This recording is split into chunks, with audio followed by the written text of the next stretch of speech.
The morning on Good Morning America had all the hallmarks of a typical broadcast: polished smiles, vibrant energy, and the hum of anticipation in the studio. Viewers tuned in expecting another breezy, celebrity-filled segment, unaware that what they were about to witness would become one of the most talked-about moments in morning show history. The day's special guest was none other than Samuel L. Jackson, Hollywood's legendary firebrand, known for his commanding presence, unfiltered opinions, and ability to turn even a mundane question into a moment of truth. As the show cut to his segment, Michael Strahan greeted him with his signature warmth. "Ladies and gentlemen, please welcome one of the greatest actors of our time, Mr.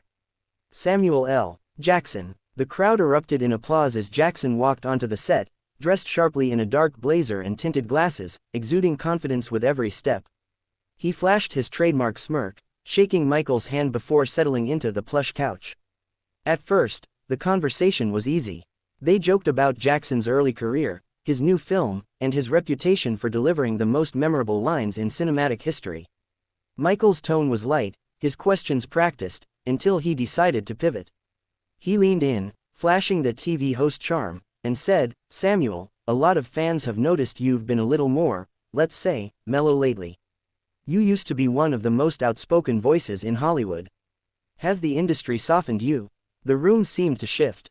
Jackson tilted his head, his smile fading into a look of mild disbelief. "Softened me," he echoed, his deep voice rolling through the studio.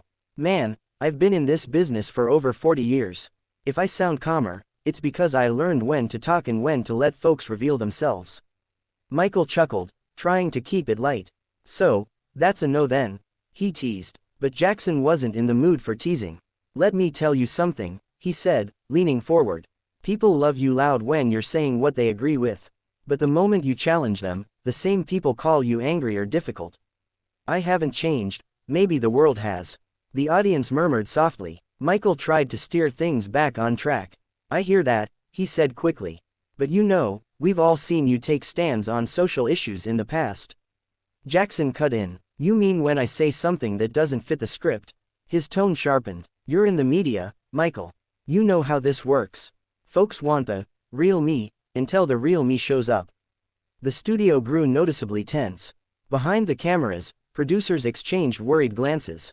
The teleprompter still read, "Segue to film clip," but Michael wasn't ready to move on. "Come on, Sam," he said with an uneasy grin. "We're just having a conversation. This is Good Morning America, not a Senate hearing." Jackson's eyebrows raised. "Conversation," he repeated. "Nah, this is performance. You smile, I smile, and America gets its feel-good fix. But let's not pretend we're having some deep, honest talk when you came in with your list of questions." Michael's grin faltered. "I think that's unfair," he said, his voice tightening slightly. "You know I've always respected your honesty." "Then respect it now," Jackson interrupted, his tone firm but not yet explosive. "You want honesty? Here it is. Hollywood didn't soften me.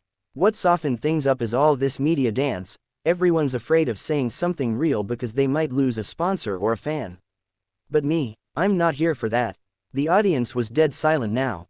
Some looked uncomfortable, others leaned forward, hooked by the rawness of the moment. You could feel the tension building between the two men, one trying to keep control of the show, the other refusing to be controlled. Michael glanced toward the producers, hoping for a cue to wrap it up, but Jackson wasn't finished. "You invited me here to talk about my film," he said, gesturing toward the screen behind them. "But you want to talk about my personality instead. Why? Because controversy sells, right? You want the clip that'll trend, not the truth." Michael opened his mouth to respond, but Jackson raised a hand. "Let me save you some time. I'm not gonna sit here and play nice while you try to make me fit whatever narrative the show's running with this week." The tension snapped. Strahan's usually calm expression hardened, and he replied, "Sam, I think you're reading too much into this. We're just doing our job here." Jackson shot up from his seat, pulling off his lapel mic. "Then do it without me," he said sharply. "I don't need this." He turned to the stunned audience and added, "Let the people see what real honesty looks like for once." With that, he dropped the microphone onto the couch and walked off the set, the sound of it hitting the cushion echoing through the silence. Michael sat frozen for a moment, caught between professionalism and disbelief, before muttering, "We'll be right back," as producers scrambled to cut to a commercial. The room exploded into chaos once the cameras went off. Crew members whispered, Michael rubbed his temples, and executives started making calls. Within minutes, clips of the confrontation were circulating online. The studio hadn't even returned from its commercial break, but the internet had already chosen its headline, Samuel L. Jackson walks off Good Morning America after heated clash with Michael Strahan.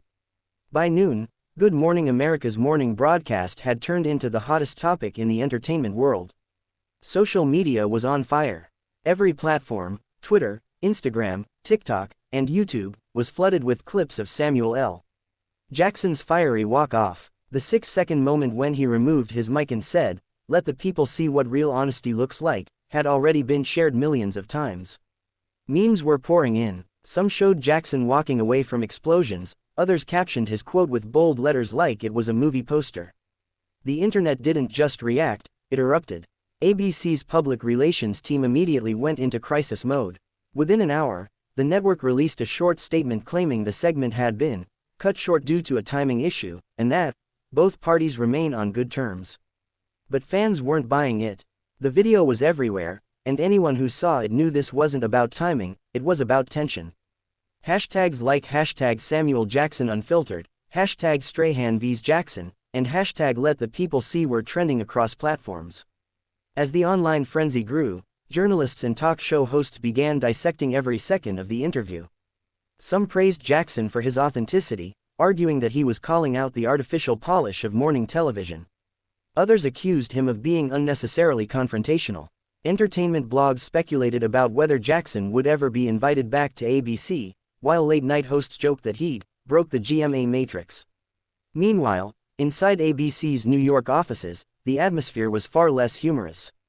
Executives held emergency meetings, arguing over whether to release the full, uncut version of the interview to control the narrative. A few staffers who were present during the taping leaked behind-the-scenes details, claiming that producers had warned Michael Strahan not to push Jackson on his political or personal views, but Strahan had gone off script in an attempt to get something real. By mid-afternoon, Michael finally addressed the situation during a brief press appearance outside the studio. Looking composed, but visibly irritated, he said, "Sam and I go way back. We had a passionate exchange. Things got heated, but I've got nothing but love and respect for the man." His response was diplomatic, but insiders said Michael was fuming privately. According to one staffer, he felt ambushed on his own show, and believed Jackson had intentionally escalated the situation for publicity. Across the country in Los Angeles, Samuel L. Jackson had a very different perspective. Paparazzi caught him leaving a restaurant with his trademark calm swagger. When a reporter shouted, "Samuel, any regrets about what happened on Good Morning America?" he turned, smiled faintly, and said, "Man, I've been kicked out of better places. I said what I said." That line instantly became another viral soundbite. Within hours, fans were remixing it into TikTok videos, using it as a rallying cry for authenticity. Later that evening, Jackson broke his silence officially on X, formerly Twitter. His post read, "Greater than, if you ask a real question, expect a real answer. Don't invite me if you only want sound bites." It was short, sharp, and pure Samuel L. Jackson. The tweet racked up millions of likes and comments in minutes. Celebrities began chiming in. Denzel Washington reportedly texted him a thumbs-up emoji.